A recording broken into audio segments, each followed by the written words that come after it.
ستاسو نوم دې بیا عبد الله بابا رسول نوم دې بیا سلام الله ها سلام الله بچه ستاسو نوم دی عبد الله او ته چا زوی ته چا زوی دادا بسم الله الرحمن الرحیم زما نوم فضل سید دی زه د شپقدر اوسیدونکی یم نو په سوشل میډیا باندې نن سبا د یو ماشوم یو ویډیو وایرل شوی د هر سړی راځي چې څونه نیوز والدي هر سړی راځي او بس لګیا دي دا قصې یې روسي دي چې یاره دا ماشوم د نن شپږ میاشتې مخکې بجلی نیولې او مړ شوی دی او واپس کور ته راغلی دی دا ماشوم چې کوم دی د نن نه 2 میاشتې مخکې ما سره د حسنزی په چوکۍ کې ملو شوی او په هغه چوکۍ کې ما د شپې څه کسانو راوستو ما ته معلومات وکړه ما ورته ستاسو نوم دی د ماشوم وی چې یاره زما نوم عبدالله دی ما د پلار دې څه نوم دی وي ثناء الله نوم دی ما د کوم ځای وي زه شپقدر ډیری یم ما په هغه ټیم باندې شپقدر سرکل شپقدر تاڼه مې وکړله تاڼې والا ته مې وویل هغې وی چې لکه داسې څه قسمه مونږ سره رپورټ نشته دی بیا ما داسې کار وکړ چې د بټګرام تاڼه مې مله وکړله هغوی له مې پوره ډیټیل ورکړه ما یې که داسې ماشوم چې ته رپورټ راغی د ګمشدګۍ نو تاسو دا ماشوم دلته په حسنزی کې موجود دی حسنزی چوکۍ کې بیا اوس دا ویډیوګانې زه ګورم نو دا ماشوم اوس په ناګومان کې څه کسانو سره دی او هغوی وایي چې دا د قبر نروتي نو خدای قرآن ته وګورئ دا منګړت قیسې مه کوئ چې خلک مه ګناهګاروئ دا ماشوم دې ځای کې د نوم عبدالله دی د پلار نوم یې ثناء الله دی او د نیکه نوم یې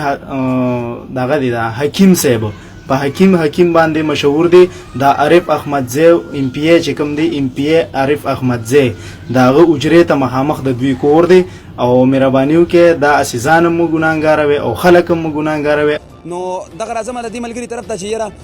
دې ته دا ماشوم د کله نو ورک شوی او څنګه دې ته بیا پته ولګېده السلام علیکم جی وعلیکم سلام دا ماشوم تاسو نه کله ورک شوی د دې نن درېیمه ورځ وه چې دا موږ نه ورک شوو ښه څه په څه وجه باندې تاسو نه داسې کور نه وتي وو د ده مور هسپتال کې وه په دې موږ د هسپتال نه راوځو شپې کور وکړه به دې سهار وختي 10 روپۍ راکړه ځمه دوکان ته 10 روپۍ مې وله پلار ورکړې دی لاړو دوکان ته به دې غیب شو ده پسې بیا موږ ګرځېدو خو دې بیا موږ پیدا نه کړې موږ نن پیدا کړو دا بالکل د دې ماشوم والد صاحب د کوم چې تاسو ته همخ په سکرین باندې ښکاري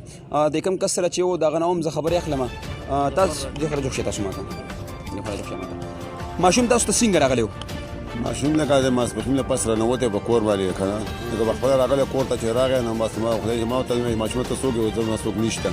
نو بیا مې پرې ماشوم دی دلته به یو بس د خلکو هسې ډرامه ګډه کړه چې دا داسې دی دغسې دی خو ماشوم وایي چې څوک وارث یې پیدا شو راشي بودي ځي او کلي بس ماشوم دی دي ګرځي اصل دا خبر تاسو ته عجیبه غونډه کې نه لګېده چې د قبر نه راپاڅېده دا خبرې خو دم سوچ وړی یم چې د خلکو د ویډیو والا دا څه وي راپسې وکړي لکه دروغ رښتیا راپسې جوړ کړي که نه دغه دی اصل تاسو ما چې زه بس خبره ماشوم دی راغلی دی بس دا بس را سره به وي او که زما زوی دی که زما څلور ګڼې زوی مې مړ و نو ما وایي که زه چېرته که څوک پیدا نه شو بس ما سره به دا بیا کور ووري که نه دغې به دغه مې کېنول داسې خو نه کېنم دا لکه زما دا لکه امانت چلو جی دې خو چې ما په امانت ساتلی ځان سره بیا اخره کې یوه خبره کومه صحافیانو ورونو ته چې لومړنۍ خو تاسو ځان سره په ذهن کې صرف دا خبره واچوئ ماشوم چې د قبر نه راپاڅي نه په کپړو کې نه راځي ابه خامخا په کفن کې راځي ځکه چې هغلته نه غوډره چا کپړې جوړې نه کړې چې ولې ورکړې کور ته راغی نو دغه خبرې ته لږ سوچونه کوئ او بیا په سوشل میډیا باندې خبره فارورډ کوئ چلو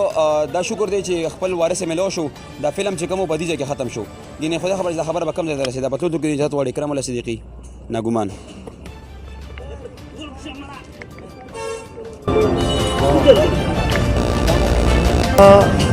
پرون دا بله ورځ د ناګومان کې ظفر ولي امان الله ته یو ماشوم میلو شو د هغه یو شپږ میاشتې مخکې د ده بچې د بجلۍ د کرنټ په وجې وفات شو بیا د دوی دا ګمان و چې یاره دا هم دا هغه ماشوم دی یو فیک نیوز چلېدلی و په هغې کې هغه شی بیا عوامو ډېر زیات دغه کړو نن د هغه ماشوم چې کوم ریل کار دی هغه د چارسدي نه راغی او هغه وویل چې دا درېیمه ورځ ده دا زما د کور وتې و دا مینټلي لږ نارمل هم دی او دې درېیمه ورځ ده دا د کور نه غیب شوی مونږ په تلاش کې وو خو چونکې پرون چې په ویډیوګان باندې دا شی ډېر زیات عام شو نو هلته پته ولګېده او هغه بیا راغی او هلته مونږ د خپل بچي حواله کړو زما د علماو ته خصوصا دا پیغام دی چې هغوی د عوام خو ډېر زیات کمزوري دي د علم نه دومره دغه نه وي څومره چې د علماو سره دي نو کم سے کم